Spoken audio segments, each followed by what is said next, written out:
Welcome to the show, everyone. I'm Charles Davis. It's been another incredible college football season, but before the postseason gets underway, it's time to look at the contenders for this year's Heisman Trophy.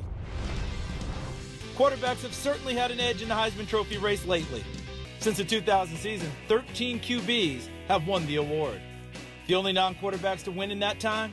Alabama's Mark Ingram and USC's Reggie Bush, who has since had to forfeit his trophy. One of this year's top quarterback contenders is Clemson's Deshaun Watson. He entered this weekend's ACC championship game with a chance to solidify his case. Being the signal caller of the nation's top-ranked team is always a good thing in the eyes of Heisman voters. The sophomore came to Clemson with a lot of promise after a record-setting career at Gainesville High School in Georgia. Here's a look back at when we met him in 2013. While Watson has the big arm, the accuracy, and the mobility to get him noticed by colleges, it's his knowledge of the game that separates him from many.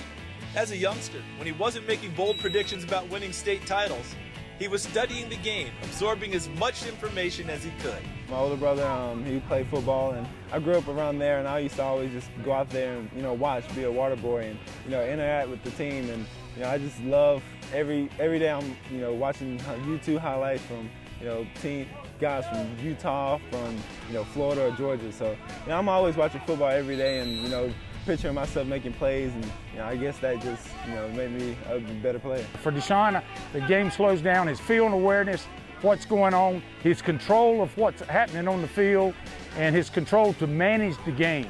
I think is just tremendous qualities that it's just hard to teach.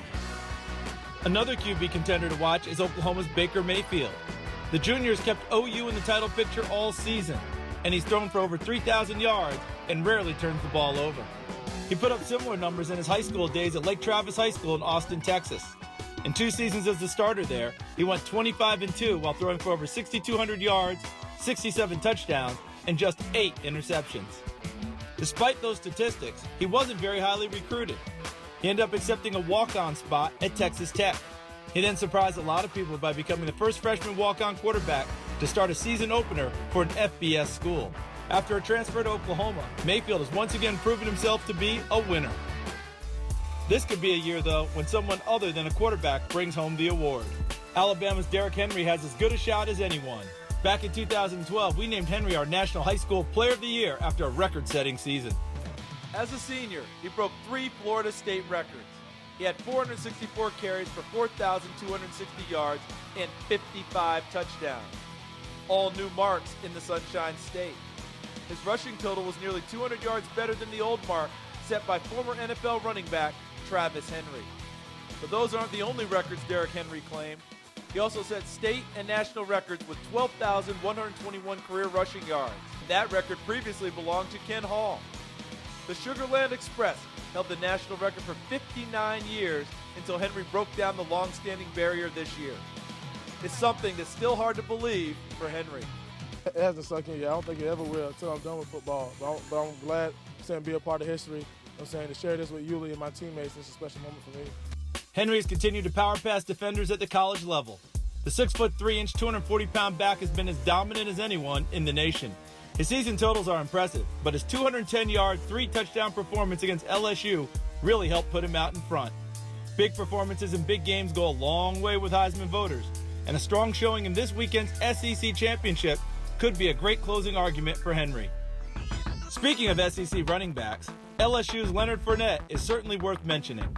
While Henry's dominant performance against his Tigers hurt his candidacy, Fournette has been unquestionably one of the biggest attractions in college football this season. His success hardly comes as a surprise. He was the nation's top-ranked recruit when he was a senior at St. Augustine High School in New Orleans.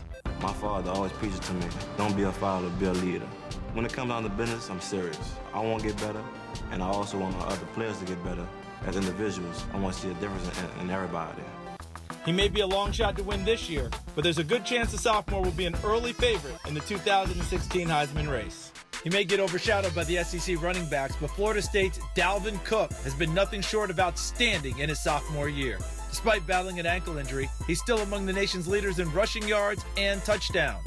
He finished the season strong, including the regular season finale against Florida. He was actually committed to the Gators once, back when he was an All-American running back at Miami Central. Back then, it was pretty clear he had the talent to be a star at the college level. My best friends are body speed back more. I probably just run past me. Even in a group full of strong contenders at running back, Cook has as good a Heisman case as anyone. One more familiar face you may see in New York, Stanford sophomore Christian McCaffrey. The son of former Cardinal great Ed McCaffrey, Christian has been one of the better all-purpose players in the nation this year. We first met him 4 years ago when we were in Denver talking to his brother Max, who is now in his senior year at Duke. Just a high school sophomore at the time, Christian already had the look of a future college football star. When Christian came in, we tried to really try to hold him back as much as we could, and what we found was it was tough because he kept fighting his way onto the field early. I definitely felt a lot of pressure. I was always nervous coming in, but with the help of my teammates, they all got me in a comfortable setting to where I could feel comfortable around everyone in play. Christian could make one more strong case for some Heisman votes in this weekend's Pac-12 championship, but he'll likely be a name to remember in next year's Heisman race as well.